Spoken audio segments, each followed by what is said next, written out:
نعرہ تکبیر، مسلک اہل حدیث، رہنما مصطفیٰ تو تشریف لاتے ہیں پروفیسر ڈاکٹر عبید الرحمن محسن صاحب۔ السلام علیکم ورحمۃ اللہ وبرکاتہ۔ الحمد للہ نحمده ونستعینه ونستغفره ونعوذ باللہ من شرور انفسنا ومن سیئات اعمالنا نعوذ باللہ من شرور انفسنا ومن سیئات اعمالنا اشہد ان لا الہ الا اللہ وحدہ لا شریک لہ واشہد ان محمدا عبدہ ورسولہ صلی اللہ علیہ وعلى آلہ وصحبہ وسلم۔ رب اشرح لی صدری ویسر لی امری واحلل عقدۃ من لسانی یفقہوا قولی۔ اللہم طہر قلبی من النفاق وعملی من الریاء ولسانی من الكذب وعینی من الخیانة فإنك تعلم خائنة الأعین وما تخفی الصدور۔ أما بعد، فأعوذ بالله السميع العليم من الشيطان الرجيم من همزه ونفخه ونفثه بسم الله الرحمن الرحيم وتوبوا إلى الله جميعا أيها المؤمنون لعلكم تفلحون۔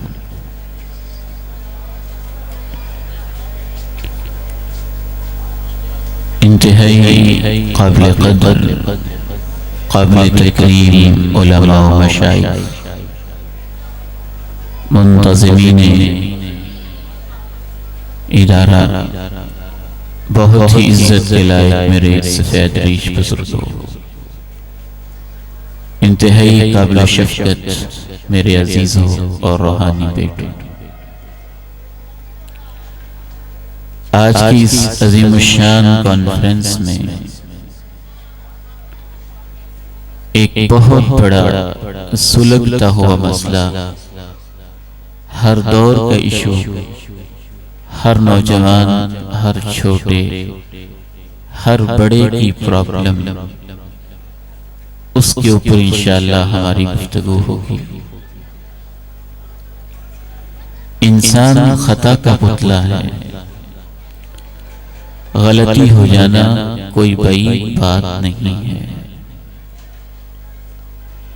میں اور آپ چاہتے بھی ہیں کہ ہم اللہ کی طرف پلٹ آئیں، لیکن بسا اوقات آیا نہیں جاتا۔ میں اور آپ چاہتے بھی ہیں کہ گناہ چھوٹ جائیں، لیکن وہ ایسے ہیں کہ چھوٹتے ہی نہیں۔ میں اور آپ چاہتے ہیں کہ فلاں کمزوری سے دامن چھڑا لوں، لیکن ایسے کمزور ہیں کہ بارہا دفعہ جان چھڑانے کے بعد بھی اس کی طرف واپس پلٹ جاتے ہیں۔ میں نے اپنے کولیگ سے ایک دفعہ کہا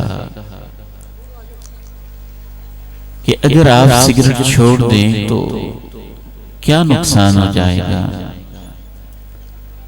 آپ ہائیلی کوالیفائیڈ ہیں، بڑے اسکالر، فلاسفر ہیں، آپ سے یہ کیوں نہیں چھوڑی جاتی؟ اس نے مجھے خوش کر دیا، کہنے لگا عبید بھائی آج کے بعد میں نے سگریٹ چھوڑ دی۔ میں خوش ہوا، اگلے ہی لمحے کہنے لگا زیادہ خوش نہ ہوں، میں 40 مرتبہ پہلے بھی چھوڑ چکا۔ یہ کہانی ہر انسان کی ہے، وہ تو ایک مثال ہے۔ تو آج کے اس درس قرآن و حدیث میں، قرآن و سنت کی روشنی میں ہم یہ سیکھیں گے کہ توبہ کیوں ٹوٹ جاتی ہے یا توبہ کی راہ میں رکاوٹ کیا ہے؟ انسان نیک بننا بھی چاہتا ہے، بنا نہیں جاتا، مسجد کی طرف آنا بھی چاہتا ہے، آیا نہیں جاتا، نماز شروع کرنا چاہتا ہے، ہوتی نہیں، روزہ رکھنا چاہتا ہے، رکھتا نہیں، سنت چہرے پہ سجانا چاہتا ہے، سجتی نہیں، سود چھوڑنا چاہتا ہے، چھوٹتا نہیں۔ اس طرح سے آپ گناہوں کی طویل فہرست لے لیں، انسان ان سے جان چھڑانا چاہتا ہے، لیکن وہ کون سی رکاوٹیں ہیں جو اس کے سامنے پیش آ جاتی؟ انشاءاللہ تعالی 6-7 بنیادی رکاوٹیں میں آپ کے سامنے رکھوں گا اور ان کا علاج بھی۔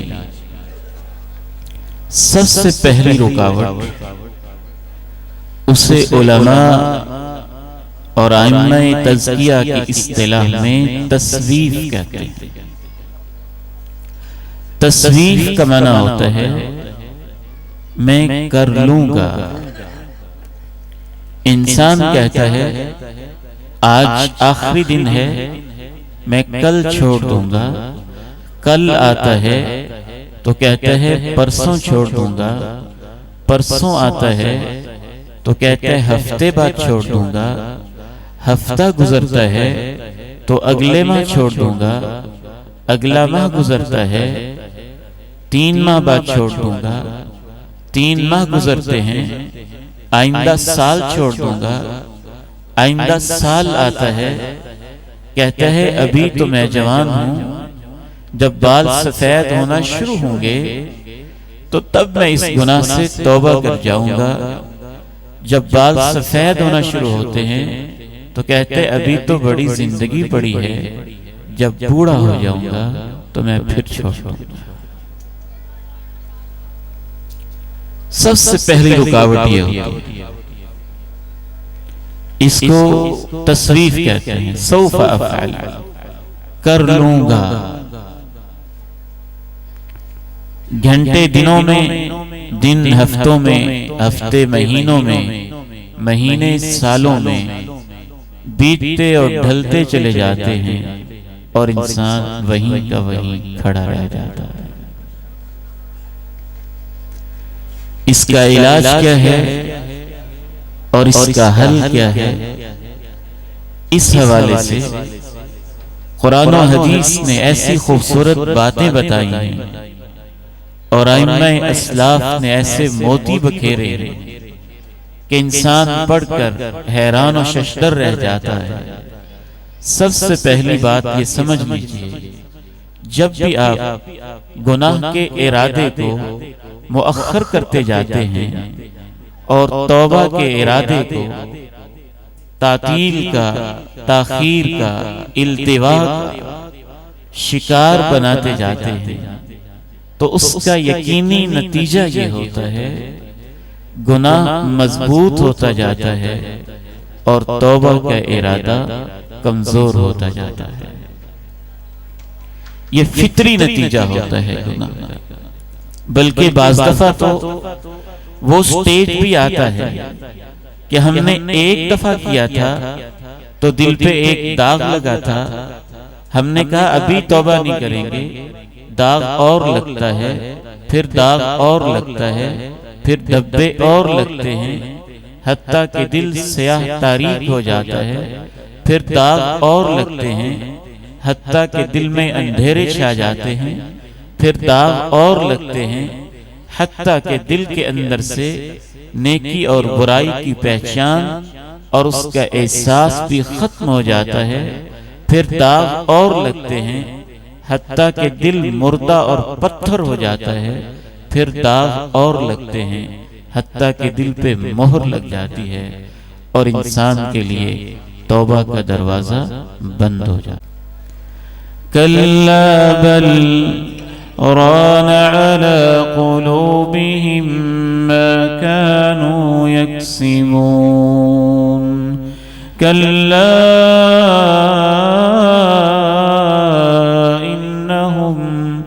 إِنَّهُمْ وجوههم يومئذ لمحجوبون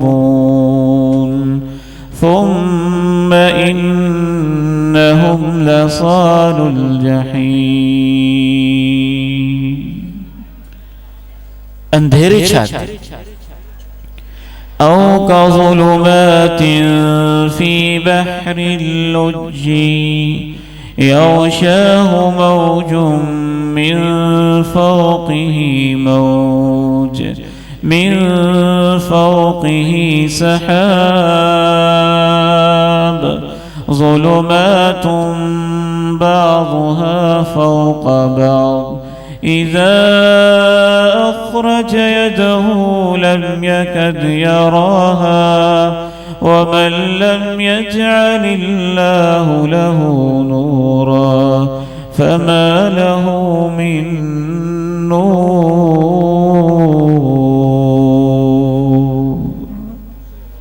حتیٰ کہ گناہ کرتے کرتے توبہ کو ٹالتے ٹالتے دل ویسے ہی ٹیڑھا ہو. فَلَمَّا زَاغُوا أَزَاغَ اللَّهُ قُلُوبَهُمْ پھر دل پتھر ہو جائے.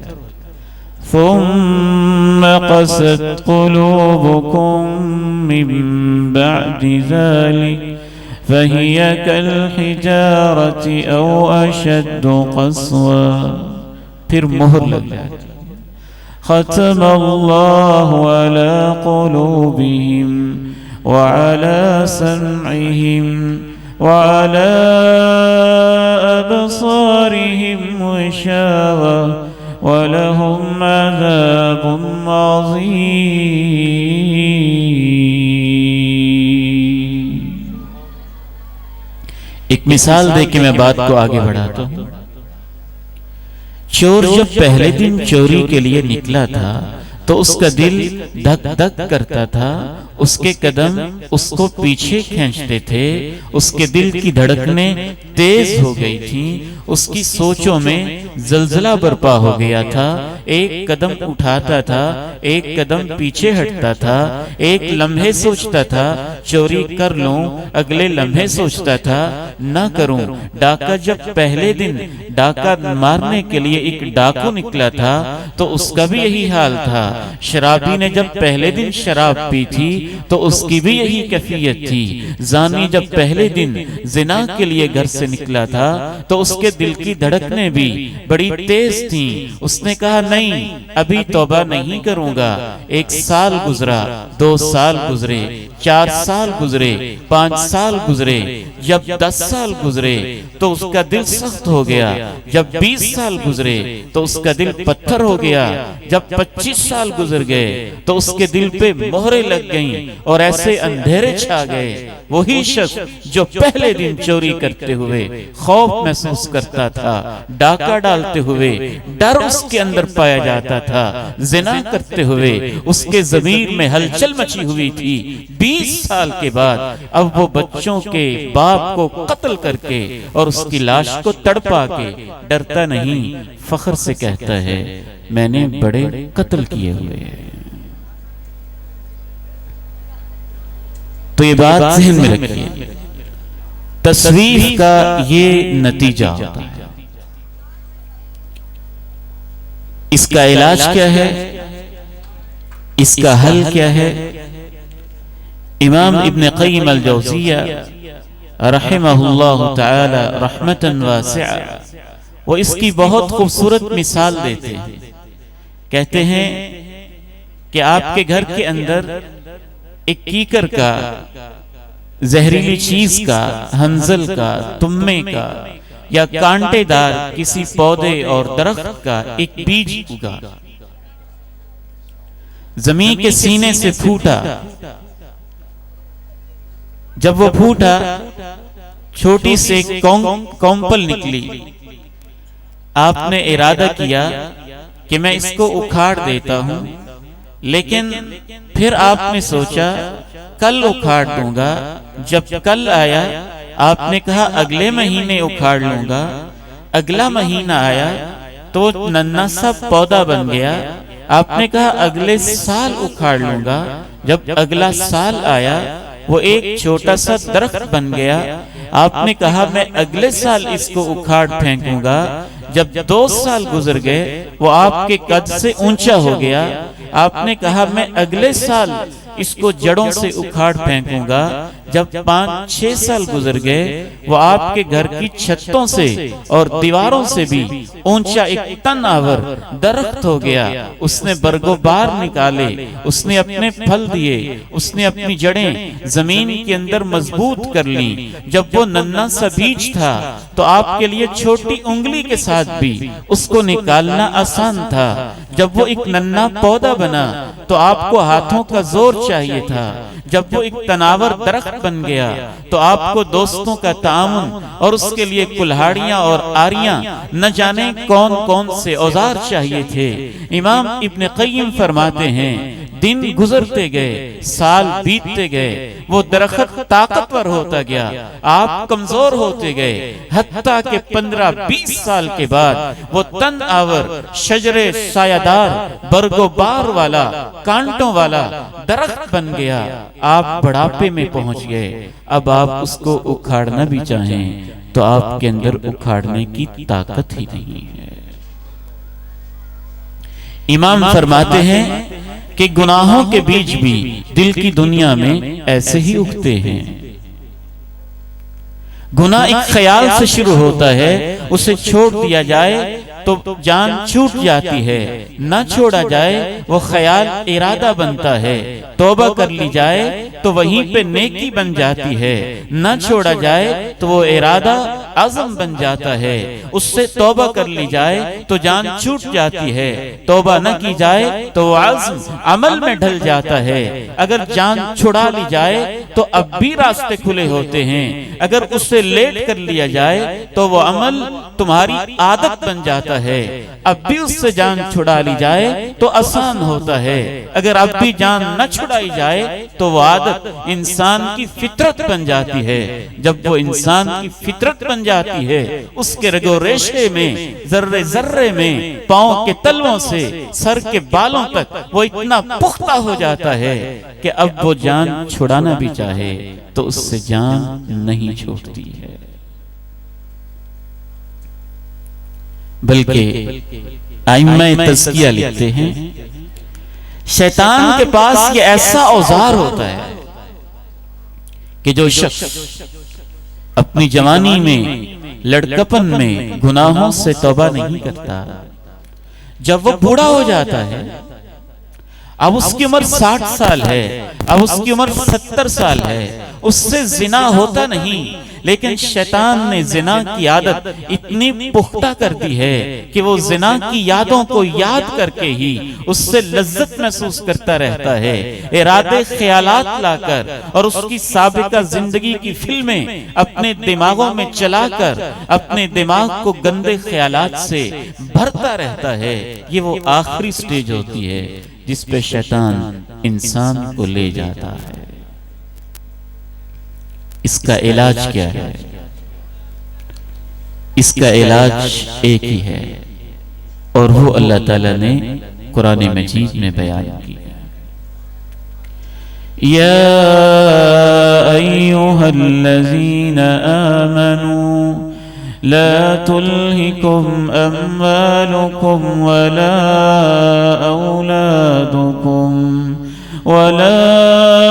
أولادكم عن ذكر الله ومن يفعل ذلك فأولئك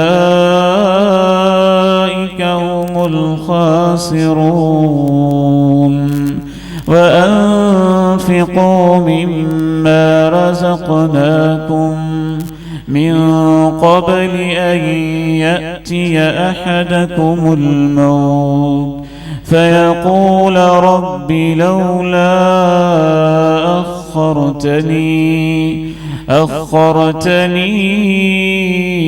إلى أجل قريب فأصدق وأكن من الصالحين ولن يؤخر الله نفسا إذا جاء أجلها واللہ خبیر بما تعملون۔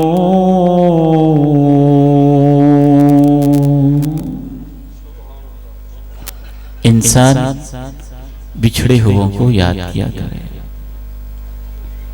بچپن کے دوستوں کو، لڑکپن کے ساتھیوں کو، پرائمری سکول میں ڈیسک کے اوپر بیٹھ کے اپنے ساتھ یا نیچے فرش پہ بیٹھ کے اپنے ساتھ پڑھنے والوں کو، ہائی سکول کے گراؤنڈ میں اپنے کھیلنے والے ان دوستوں کو، کالج یونیورسٹی کے لیول کے ان اپنے class fellows, college fellows, university fellows, roommate اور ہاسٹل فیلوز کو جو آپ ہی جیسے تھے، وہ یہی سوچتے تھے، لیکن اچانک کہیں ایکسیڈنٹ ہوا، کہیں بیماری ہوئی، کہیں کینسر ہوا، کہیں بم پھٹا، کہیں حادثہ ہوا، کہیں کوئی اٹیک ہوا، کہیں گولی چلی، کہیں فائرنگ ہوئی، اور وہ ان ارادوں کے اندر ہی گناہوں کا بوجھ اپنے کندھوں پہ لے کے اس دنیا سے رخصت ہو گئے۔ میں ایک دفعہ حاضری لگا رہا تھا، رول نمبر 1 2 3 4 5 17 غالباً 31 پہ پہنچا۔ میں نے پوچھا یہ بچہ کدھر ہے، یہ نوجوان کدھر ہے؟ تو کلاس کے بچوں نے افسردہ ہو کے جواب دیا، سر جی کالج سے بائک پہ واپس جاتے ہوئے اس کا ایکسیڈنٹ ہوا اور یہ اللہ کے پاس جا چکا ہے۔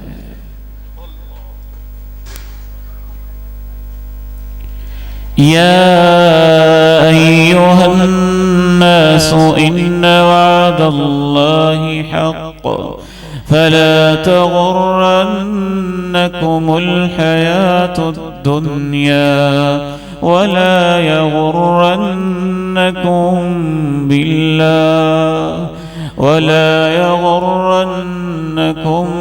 بالله الغرور۔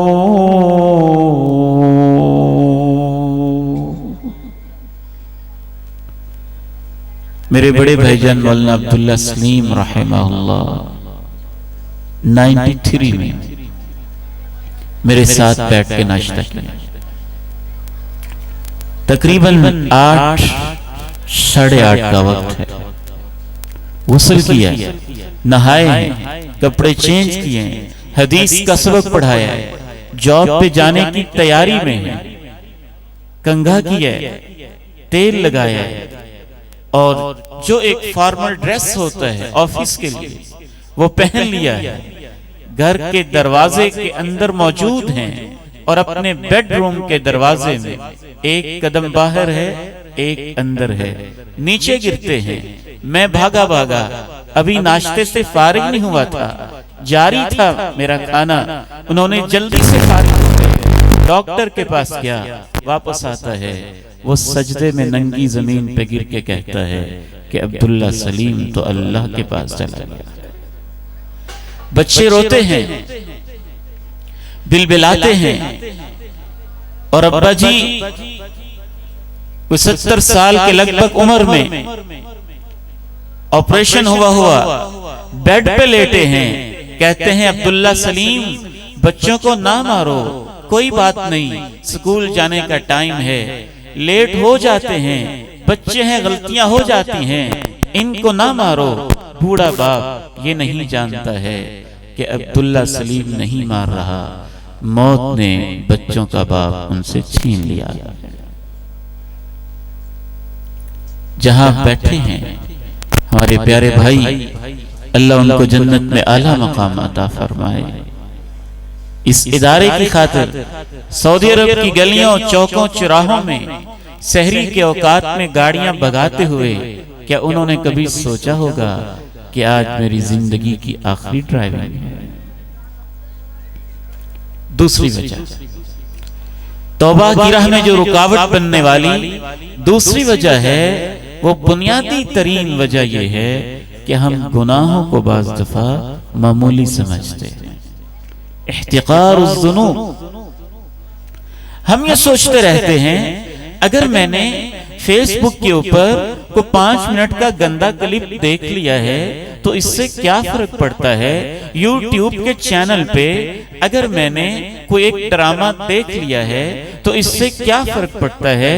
واٹس ایپ کے گروپ میں اگر میں نے کسی ننگی اور گندی برہنہ اور فحشہ عورت کی تصویر اور اس کا میوزک بھرا کوئی کلپ شیئر کر ہی دیا ہے تو اس سے فرق کیا پڑتا ہے؟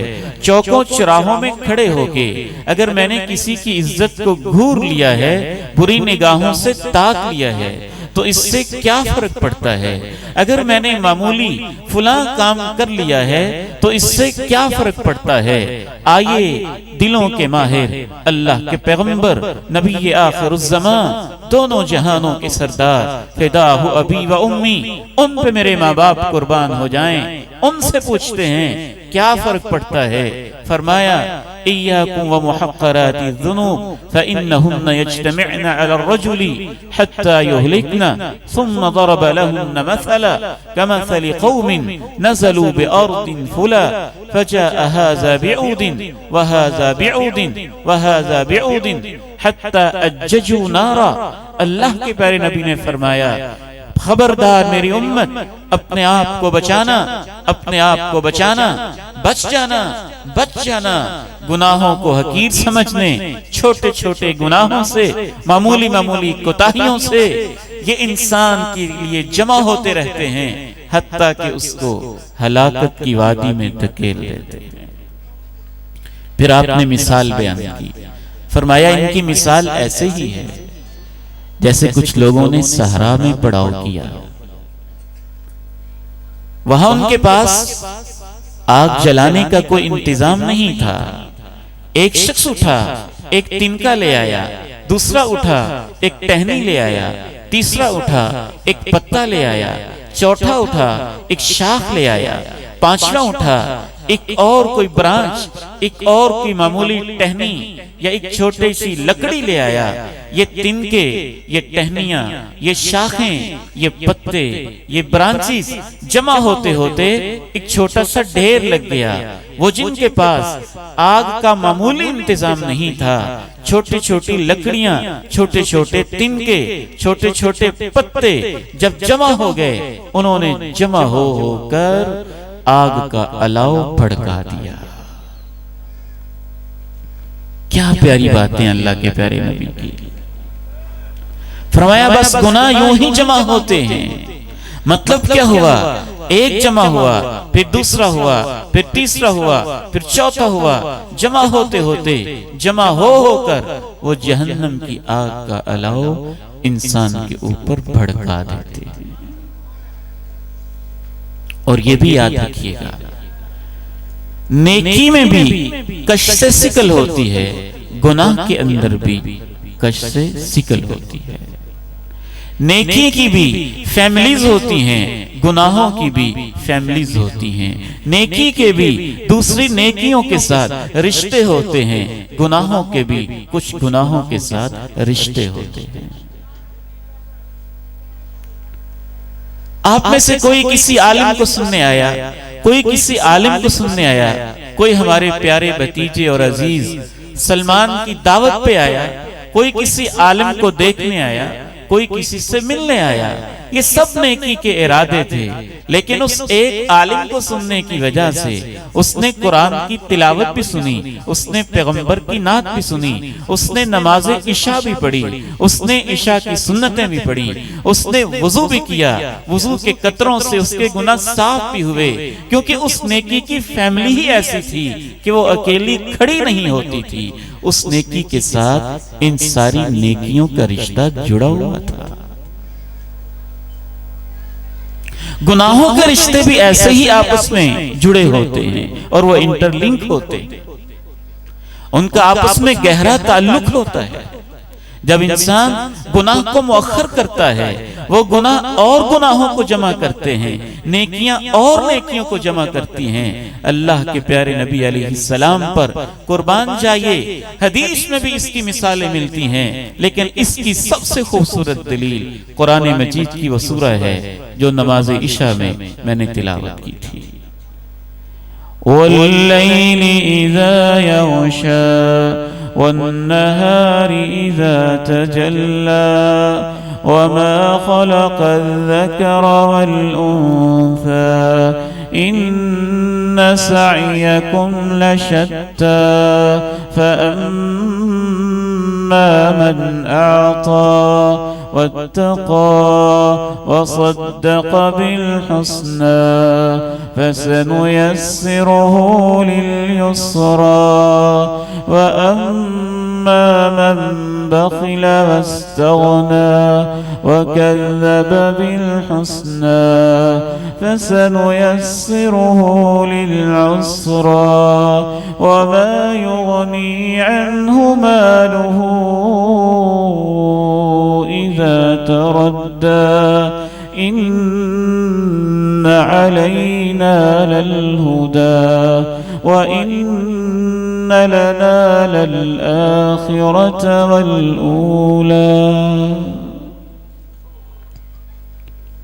اس سورہ مبارکہ کا خلاصہ یہ ہے، رات کی قسم جب چھا جائے، دن کی قسم جب روشن ہو جائے، مذکر کی قسم، مؤنث کی قسم، مرد کی قسم، عورت کی قسم، مذکر و مؤنث کی تخلیق کی قسم، مذکر و مؤنث کے خالق کی قسم، ان سعیکم لشتى، تمہاری محنتوں کے میدان مختلف ہیں، کوئی نیکیوں پہ محنت کرتا ہے، کوئی برائیوں پہ محنت کرتا ہے، کوئی نماز پہ محنت کرتا ہے، کوئی میوزک پہ محنت کرتا ہے، کوئی تلاوت پہ محنت کرتا ہے، کوئی گانے پہ محنت کرتا ہے، کوئی رب کے سامنے کھڑے ہونے پہ محنت کرتا ہے، کوئی چوک چراہے میں کھڑے ہو کے ڈاکہ ڈالنے کے لیے محنت کرتا ہے.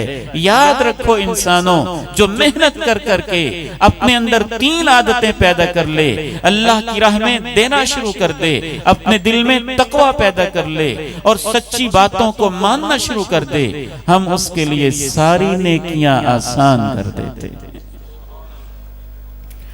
وَأَمَّا مَن بَخِلَ وَاسْتَغْنَى وَكَذَّبَ بِالْحُسْنَى فَسَنُيَسِّرُهُ لِلْعُسْرَى وَمَا يُغْنِي عَنْهُ مَالُهُ إِذَا تَرَدَّى. جو 3 برائیاں اپنے اندر پیدا کر لے، پرلے درجے کا بخیل ہو جائے، نمبر 2 لاپرواہ ہو جائے، اور تیسری برائی سچی بات کو، اچھی بات کو، توحید کو، کلمہ کو، دین کو، قرآن کو، خیر کی باتوں کو ماننے کے لیے تیار نہ ہو، ہم اس کے لیے تنگی کی راہیں اور ساری برائیاں آسان کر دیتے. پہلی وجہ توبہ کی راہ میں رکاوٹ، تسویف. دوسری وجہ احتقار الذنوب. اس حوالے سے ایک اور پوائنٹ عرض کر کے میں تیسری وجہ کی طرف آگے بڑھوں گا. احتقار الذنوب یا گناہوں کو حقیر اور معمولی سمجھنا، اس حوالے سے ایک بڑی خوبصورت اور عظیم بات کی ہے ائمہ اسلاف نے. اصل مسئلہ یہ ہے، گناہ ہو جانا کوئی بری بات نہیں ہے، خطا ہو جانا یہ اصل قابل مذمت چیز نہیں ہے. انسان سے نادانی میں بھول ہو جانا، اس پہ اللہ کی ناراضگی نہیں ہے. انسان سے کسی جرم کا سرزد ہو جانا، اس پہ اللہ کی پکڑ نہیں ہے. اللہ کی پکڑ، اللہ کی ناراضگی اصل اس کے بعد شروع ہوتی ہے، جب گناہ کے بعد انسان اس گناہ کو معمولی سمجھتا ہے تو بعض دفعہ وہ گناہ چھوٹا ہوتا ہے اور اس کے بعد اس کی یہ فیلنگ میں نے کیا کیا ہے، یہ کون سی بری بات ہے، اس کے یہ الفاظ اس چھوٹے گناہ کو بہت بڑا بنا دیتے. اور بعض دفعہ گناہ بہت بڑا ہوتا ہے اور اس کے بعد اس کا شکستہ دل، ٹوٹا سا دل، بکھرا سا اس کا دماغ، بھیگی سی اس کی آنکھیں، دبی سی اس کی زبان، زیر لب استغفار کے کلمات اور دل کے اندر توبہ کے احساس، اور یہ ٹوٹا ہوا دل اور یہ ساری کیفیتیں جب اس کے اوپر جمع ہو جاتی ہیں، اللہ ان ائمہ کو ہماری طرف سے اجر عظیم عطا فرما. یہ بھی کیسے امام تھے جن کا اوڑھنا بچھونا قرآن کی باتیں پیغمبر کی باتیں تھیں. کہتے ہیں کہ جب انسان بڑے سارے گناہ کے بعد بھی اس کا دل ٹوٹا ٹوٹا سا ہوتا ہے, وہ دبا دبا سا جھکا جھکا سا ہوتا ہے, ندامت سے بھرا ہوا ہوتا ہے, ارادہ ہوتا ہے آئندہ نہیں کروں گا, تو بعض دفعہ اس بڑے گناہ کی وجہ سے وہ ایسے بڑے مقام پر فائز ہو جاتا ہے. اس فیلنگ اور احساس کی وجہ سے اگر اس سے وہ گناہ نہ ہوا ہوتا تو اس کو اتنا اونچا مقام کبھی نہ ملتا. تو پتہ کیا چلا, گناہ اصل مسئلہ ہے ہی نہیں. اصل مسئلہ گناہ کو معمولی سمجھنا ہے, اور سب سے بڑا جرم بھی کوئی مسئلہ نہیں. اصل مسئلہ اس سے توبہ نہ کرنا ہے اور اس کو نہ چھوڑنا ہے. اس سے کتنا جرم ہوا تھا, کتنی بڑی خطا ہوئی تھی, اس کا دل کیسا ٹوٹ گیا تھا, وہ اللہ کے پیغمبر کے پاس کیسے آ کے کہنے لگا تھا مجھ سے گناہ ہو گیا ہے, مجھے پاک کر دیجئے. پھر اس کے لیے کیسے گڑھا کھودا گیا ہوگا, کیسے اس پہ پتھر اور کنکر برسائے گئے, لیکن اس کا یہ پسیجا ہوا دل, اس کی بھیگی بھیگی یہ آنکھیں اور اس کا یہ اصرار کہ مجھ سے خطا ہو گئی ہے, مجھے دنیا میں پاک کر دو, اللہ کو اتنی پسند آئی کہ اللہ کے پیغمبر نے کہا اس بندے نے تو ایسی توبہ کی ہے اگر پوری امت میں تقسیم کی جائے تو اس ایک مائز کی توبہ سے پوری امت کو بھی اللہ معاف کر دے. تو گناہ کو معمولی سمجھنا تو گناہ سے بھی بڑا جرم ہے اور اس سے بھی بڑی خطا ہے. اسی لیے آپ نے ارشاد فرمایا کہ بندہ مومن سے جب گناہ ہوتا ہے وہ سمجھتا ہے میں پہاڑ کے نیچے ہوں, پہاڑ ابھی میرے اوپر گرے گا, میں ریزہ ریزہ ہو کے بکھر بکھر جاؤں گا. اور منافق سے جب گناہ ہوتا ہے وہ سمجھتا ہے ایک مکھی تھی ناک پہ بیٹھی, میں نے اڑا دی, پھر کیا ہوگا. پہلی وجہ توبہ کی راہ میں رکاوٹ, تسویف, پینڈنگ کرتے جانا, مؤخر کرتے جانا. توبہ کی راہ میں دوسری رکاوٹ گناہوں کو معمولی اور حقیر سمجھنا. توبہ کی راہ میں تیسری رکاوٹ, اور یہ بڑی حیران کن رکاوٹ ہے, آپ اسے سنیں گے تو حیران رہ جائیں گے. تیسری بڑی رکاوٹ توبہ کی راہ میں ہے اللہ کی رحمت کا بہانہ بنانا. ایسے لوگ بھی دیکھیں, کہتے مولوی صاحب اتنا نہ آپ ہمیں پریشان کریں, اللہ کی رحمت بڑی وسیع ہے, اللہ کی رحمت بڑی وسیع ہے. اس حوالے سے ایک نقطے کی بات سمجھ لیجئے, یہ بات سچی ہے, اللہ کی رحمت بڑی وسیع ہے. یا ابن آدم لو اتیتنی بقراب الارض خطایا ثم لقیتنی لا تشرك بي شيئا غفرت لك على ما كان منك ولا أبالي. يا ابن آدم لو بلغت ذنوبك عنان السماء ثم استغفرتني غفرت لك ولا أبالي. اے آدم کے بیٹے, اگر تو زمین بھر کے گناہوں کی لائے گا میں زمین بھر کے اپنی بخشش لے کے آؤں گا.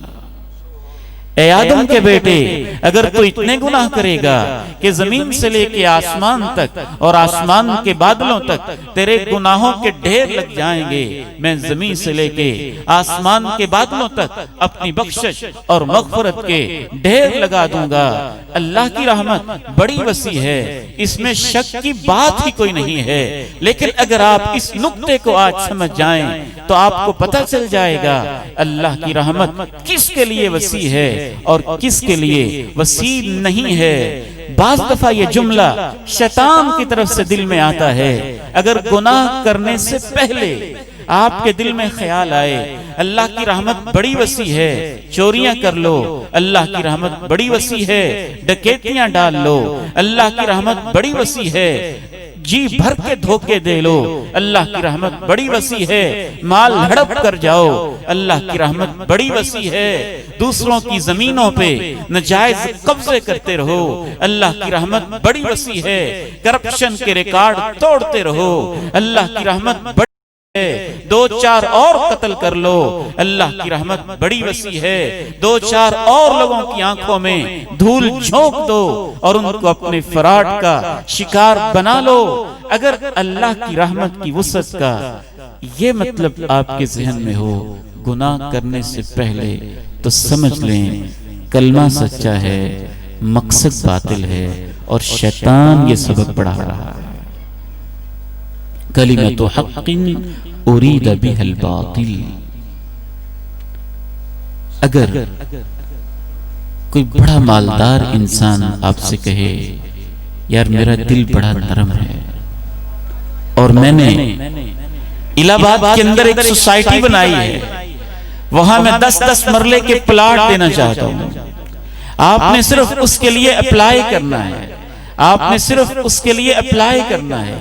آپ بجائے اس کے اگر آپ کو اس بندے پہ اعتماد ہوگا کہ واقعتاً مالدار انسان ہے، معمولی کوشش سے یہ 10 مرلے کا پلاٹ دے دے گا، تو آپ اپلائی کریں گے، کوشش کریں گے، اس سے تعلق جوڑیں گے۔ اور اگر آپ کو اس پر اعتماد نہیں ہوگا تو آپ اس کے خلاف باتیں کریں گے، مقدمے دائر کریں گے۔ امام ابن قیم الجوزیہ فرماتے ہیں جس کا سچا یقین ہو اللہ کی رحمت بڑی وسیع ہے وہ نمازیں پڑھتا ہے، جس کا یقین ہو اللہ کی رحمت بڑی وسیع ہے وہ وضو کرتا ہے کہ وضو کے قطروں سے اللہ کی رحمت وسیع ہے، میرے گناہ معاف ہوں گے۔ جس کا یقین ہو اللہ کی رحمت بڑی وسیع ہے وہ توبہ کرتا ہے، جس کا یقین ہو اللہ کی رحمت بڑی وسیع ہے وہ اللہ کی طرف دوڑ کے آتا ہے۔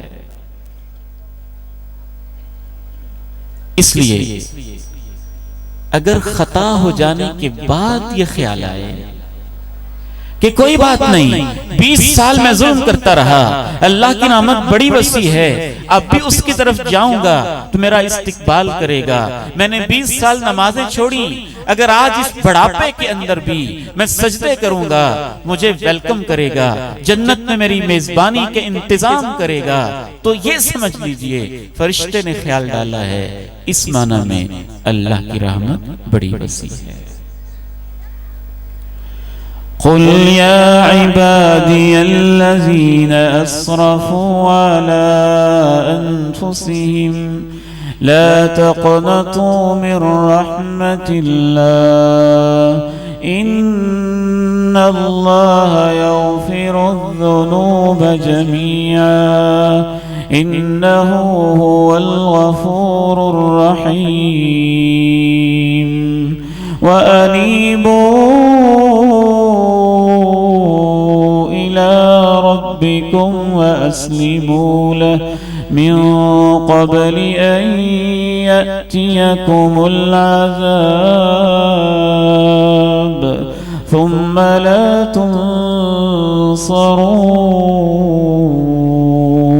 تنصرون۔ میرے بندو میری رحمت سے امید کبھی نہ توڑنا، کوئی شک ہی نہیں کہ اللہ تو سب گناہوں کو معاف کر دیتا ہے، یہ حقیقت ہے، وہ بہت بخشنے والا بہت رحم کرنے والا ہے۔ آگے کیا کہا؟ وَأَنِيبُوا إِلَىٰ رَبِّكُمْ وَأَسْلِمُوا لَهُ۔ واپس تو آ جاؤ، آئندہ میری مانو تو صحیح، تو پھر میری رحمت بڑی وسیع۔ توبہ کی راہ میں پہلی رکاوٹ تصویف کر لوں گا، دوسری رکاوٹ کوئی بات نہیں چھوٹا سا گناہ کیا ہے کیا فرق پڑتا ہے، تیسری رکاوٹ اللہ کی رحمت بڑی وسیع ہے، یہ بہانہ۔ آخری انشاءاللہ 10 منٹ کے اندر میں اپنی بات کو سمیٹتا ہوں، وقت میرا مکمل ہو رہا ہے۔ چوتھی بڑی رکاوٹ نوجوان بیٹوں خصوصاً میں آپ سے کہنا چاہتا ہوں، میرے بھائیوں میں آپ سے کہنا چاہتا ہوں، میری بہنیں بیٹیاں ان تک آواز اگر پہنچ رہی ہے تو میں ان سے کہنا چاہتا ہوں، چوتھی سب سے بڑی رکاوٹ بری دوستی، بری کمپنی، برا ماحول ہے۔ آپ لاکھ مرتبہ نماز شروع کر لیں، جب تک آپ بے نمازوں کی محفل نہیں چھوڑیں گے نماز پہ قائم نہیں رہ پائیں گے۔ زنا سے آپ 12 دفعہ توبہ کر لیں، جب تک آپ زانیوں کی محفل نہیں چھوڑیں گے اس گناہ سے تائب پوری طرح نہیں ہو پائیں گے۔ آپ ڈاکو ہیں یا چور ہیں یا قاتل ہیں، آپ 1000 مرتبہ معافیاں مانگ لیں، جب تک آپ ڈاکوؤں کی، چوروں کی، قاتلوں کی محفلیں نہیں چھوڑیں گے آپ اپنی توبہ کے اوپر کبھی قائم نہیں رہ پائیں گے۔ یہ جب تک بری صحبتیں انسان نہیں چھوڑتا ہے، توبہ کی راہ میں رکاوٹیں ہی رکاوٹیں ہوتی ہیں۔ یہ شیطان کے ایجنٹس ہوتے ہیں، شیطان کے چیلے اور چانٹے ہوتے ہیں۔ بعض دفعہ وہ شیطان سے بھی زیادہ ذہانت کے ساتھ برائی کی طرف لے کے آتے ہیں۔ اور خصوصاً آپ کی غلط فہمی دور کرتا چلوں، یہ نہ سمجھیے گا محفل یہی ہوتی ہے جو اس وقت علماء کرام کی لگی ہے، یہ نہ سمجھیے گا دوستی یہی ہے، یہ میرے پیارے نوجوان بھائی، بزرگ اور بیٹے جوان محبت کے ساتھ آپس میں کھڑے ہیں تو یہ ان کی محفل ہے یا یہ ان کی محفل ہے۔ یہ محفل کی آج کے دور میں چھوٹی قسم ہو گئی ہے، اس سے بڑی محفل کی وہ قسم ہے جو آپ موبائل اور واٹس ایپ اور فیس بک پہ دوستیاں کرتے ہیں۔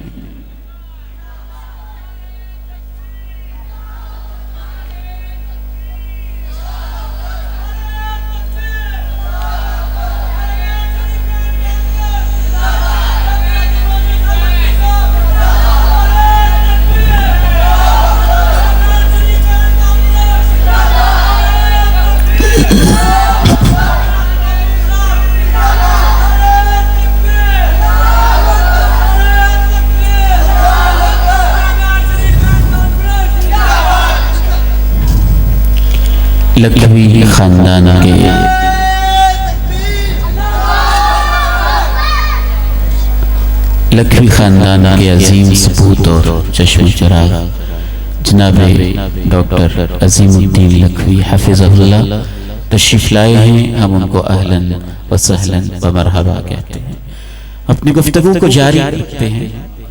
میں عرض کر رہا تھا کہ توبہ کی راہ میں پہلی رکاوٹ تصویف ہے، کر لوں گا۔ دوسری رکاوٹ کوئی بات نہیں، چھوٹی سی غلطی، کیا ہو گیا۔ تیسری رکاوٹ اللہ کی رحمت بڑی وسیع ہے۔ چوتھی رکاوٹ توبہ کی راہ میں ایک بڑی اور بدترین رکاوٹ بری محفلیں ہیں۔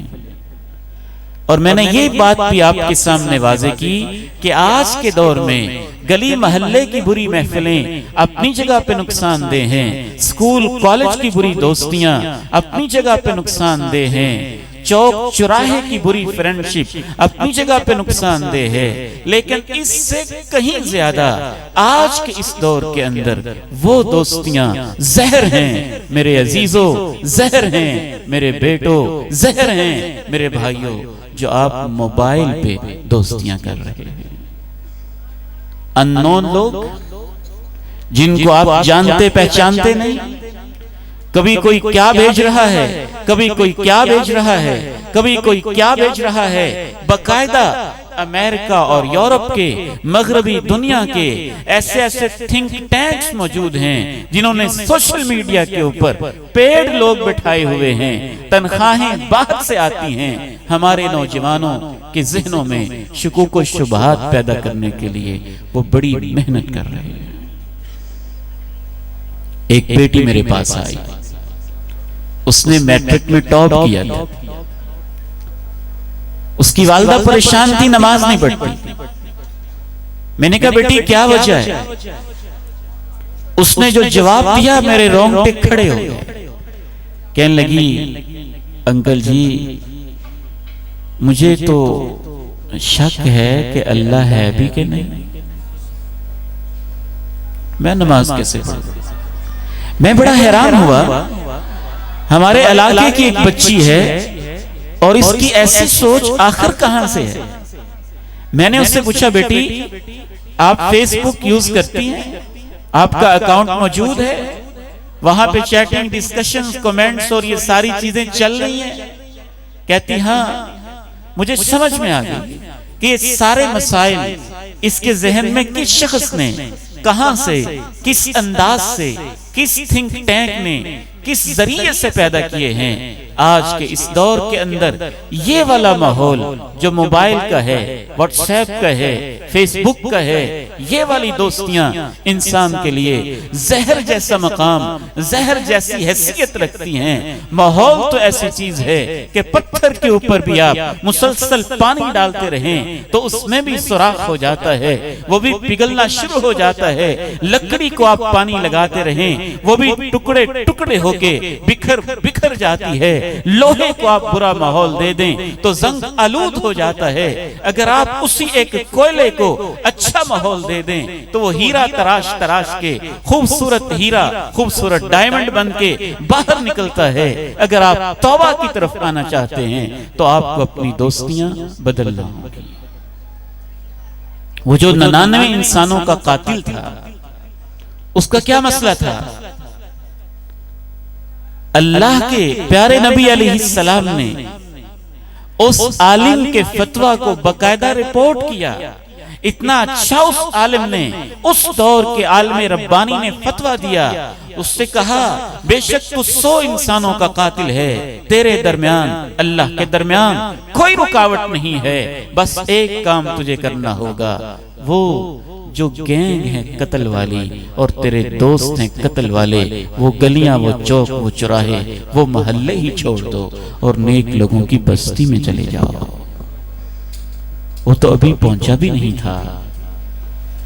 اس کا یہ ارادہ، نیک محفل اختیار کرنے کا سفر اللہ کو اتنا پسند آیا، نہ بھی اس نے کوئی نماز پڑھی، نہ بھی اس نے نیک لوگوں کی بستی میں پہنچ کے اپنی توبہ کو پوری طرح سے مکمل کیا، نہ بھی اس نے کوئی اور سلسلے کیے۔ نیک لوگوں کی محفلوں کا ارادہ، راہ کے اندر اس کی وفات ہو جاتی ہے، اللہ اسے جنتی ڈکلیئر کر دیتے۔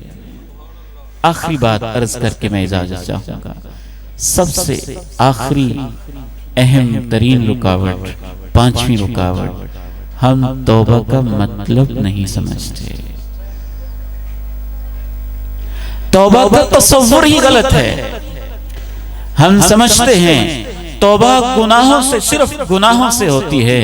توبہ تو زنا سے ہوتی ہے، توبہ چوری سے ہوتی ہے، توبہ ڈکیتی سے ہوتی ہے، توبہ شراب سے ہوتی ہے۔ توبہ جو ہے وہ تو بڑے بڑے کبیرہ کبیرہ گناہوں سے ہوتی ہے۔ ٹھیک ہے، یہ توبہ کا ایک حصہ ہے، لیکن اس سے اہم توبہ تو اس بات سے ہوتی ہے، اللہ زمین تیری، آسمان تیرا، سانس تیرے، آنکھیں تیری، وجود تیرا دیا ہوا، میں تیری عبادت کا حق ادا نہیں کر رہا۔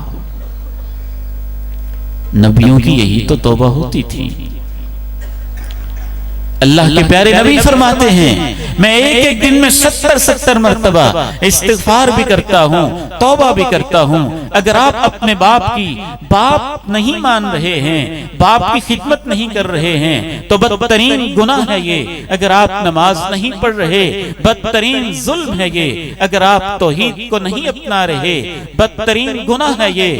قرآن آپ کھول کے دیکھتے ہی نہیں تو اس سے توبہ کی ضرورت ہے۔ اپنی دنیاوی زندگی میں ہم سمجھتے ہیں کہ آپ کی دکان پہ جو آپ نے ملازم رکھا ہے صرف اسی صورت میں مجرم ہے کہ وہ گلے سے پیسے چوری کر لے، اگر وہ دکان پہ آتا ہی نہیں تو کیا آپ اسے اس کا جرم نہیں سمجھتے؟ گورنمنٹ نے ایک ملازم رکھا ہے، کیا اس ملازم کا یہی جرم ہے کہ وہ معاملات میں کرپشن کرے؟ اگر وہ اٹینڈنس دیتا ہی نہیں، حاضری دیتا ہی نہیں۔ یاد رکھیے، جس طرح سے اللہ کے جو ڈونٹس ہیں، منہیات ہیں اور حرام کردہ کام، ممنوع کام ہیں، زنا، چوری، شراب، ڈکیتی، قتل جیسے ان کا کرنا جرم ہے، اس طرح سے جو اللہ نے کام فرض کیے ہیں ان کا نہ کرنا جرم ہے، ان کی طرف دھیان نہ دینا گناہ ہے۔ توبہ کے حوالے سے ہمارے ہاں ایک غلط فہمی یہ بھی پائی جاتی ہے، ہم وہ کام کرتے بھی رہتے ہیں، کہتے ہیں استغفر اللہ استغفر اللہ استغفر اللہ، موٹا سارا زبان سے ادا کرتے ہیں، کانوں کو ہاتھ لگاتے ہیں، ہم کہتے ہیں توبہ ہو گئی۔ یہ استغفار ہوا ہے، توبہ نہیں ہوئی۔ اللہ کا قرآن کہتے ہیں استغفار کرو پھر توبہ کرو، وَأَنِ اسْتَغْفِرُوا رَبَّكُمْ ثُمَّ تُوبُوا إِلَيْهِ، استغفار کرو پھر توبہ کرو۔ اگر آپ الہ آباد سے قصور جانا چاہتے ہیں اور آپ غلطی سے راجوال کی طرف، دیپال پور کی طرف آپ کا رخ ہو گیا، راستے میں ارزانی پور آیا، کسی نے آپ کو بتایا غلط راہ پہ جا رہے ہیں، آپ نے کہا استغفر اللہ۔ پھر راجوال آیا، اس نے کہا غلط راہ پہ جا رہے ہیں، آپ نے کہا استغفر اللہ۔ پھر حجرہ شاہ مقیم کا چوک بھی آ گیا، اس نے پوچھا کہاں جانا ہے، آپ نے کہا قصور جانا ہے، اس نے کہا آپ کا تو رخ ہی الٹا ہے، قصور مشرق کی طرف ہے، تمہارا منہ مغرب کی طرف ہے، آپ نے کہا استغفر اللہ۔ پھر دیپال پور آ گیا، پھر آپ نے استغفر اللہ پڑھ لیا۔ تو کیا خیال ہے، آپ اوکاڑا پہنچیں گے یا قصور؟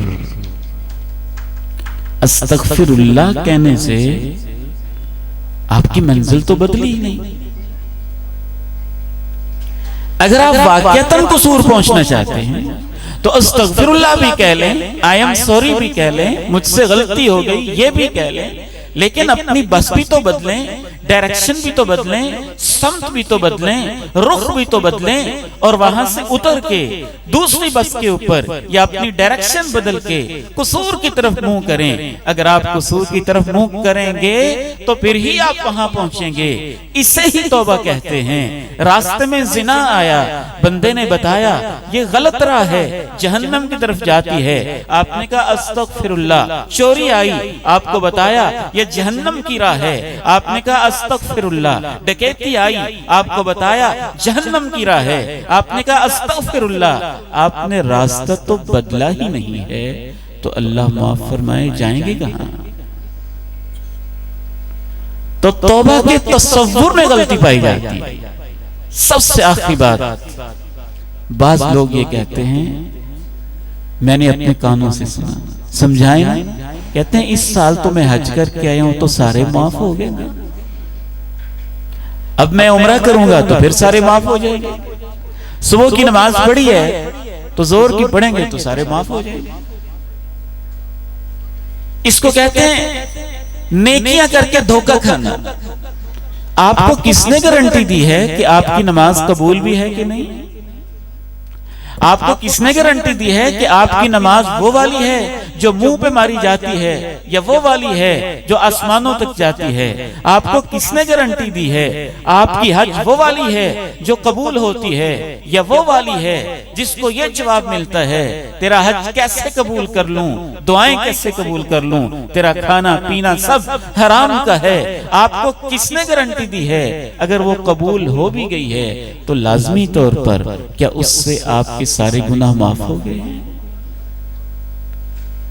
پھر حقوق العباد تو ایسے ہیں جو صرف ان نیکیوں سے معاف ہوتے بھی نہیں جب تک وہ آپ واپس نہیں کریں۔ تو آئیے انہی گزارشات پہ میں آپ سے اجازت چاہتا ہوں، اور اللہ کے قرآن کی یہ آیت سنا کے اور ترجمہ سنا کے میں دعا گو ہوں کہ اللہ میرا اور آپ کا بیٹھنا قبول فرمائے، اور اس ادارے کو اللہ قیامت تک کے لیے آباد و شاد فرمائے، اور حضرت مولانا اکبر سلیم رحمہ اللہ کے صاحبزادوں کو اللہ اپنے دین کے لیے پسند فرمائے۔ فَقُلْتُ اسْتَغْفِرُوا رَبَّكُمْ إِنَّهُ كَانَ غَفَّارًا يُرْسِلِ السَّمَاءَ عَلَيْكُمْ مِدْرَارًا وَيُمْدِدْكُمْ بِأَمْوَالٍ وَبَنِينَ وَيَجْعَلْ لَكُمْ جَنَّاتٍ وَيَجْعَلْ لَكُمْ أَنْهَارًا مَا لَكُمْ لَا تَرْجُونَ لِلَّهِ وَقَارًا وَقَدْ خَلَقَكُمْ أَطْوَارًا ألم تروا كيف خلق الله 7 سماوات طباقا وجعل القمر فيهن نورا وجعل الشمس سراجا. اللہ سے معافی مانگو، وہ بہت معاف کرنے والا ہے، موسلادھار بارشیں بھی دے گا، مال بھی دے گا، بیٹے بھی دے گا، باغات بھی دے گا، نہریں رواں بھی کرے گا. تمہیں کیا ہو گیا ہے؟ معافی کیوں نہیں مانگتے ہو؟ کیا تمہارے دلوں میں اللہ کی کوئی عزت نہیں ہے؟ کیا تمہارے دلوں میں اللہ کا کوئی خوف نہیں ہے؟ اس اللہ کا جس نے تمہیں مختلف حالتوں میں پیدا کیا، پانی کے نطفے سے ایک بوند خون کا لوتھڑا، پھر جیتا جاگتا تمہیں انسان بنایا. اس اللہ کی عزت تم کیوں نہیں کرتے اور اس سے معافی کیوں نہیں مانگتے جس نے سورج کو چمکایا، چاند کو تمہارے لیے نکالا، زمین کو بچھایا، آسمان کی چھت کو تان کے تمہارے سروں کے اوپر کھڑا کیا. وآخر دعوانا ان الحمد للہ رب العالمین.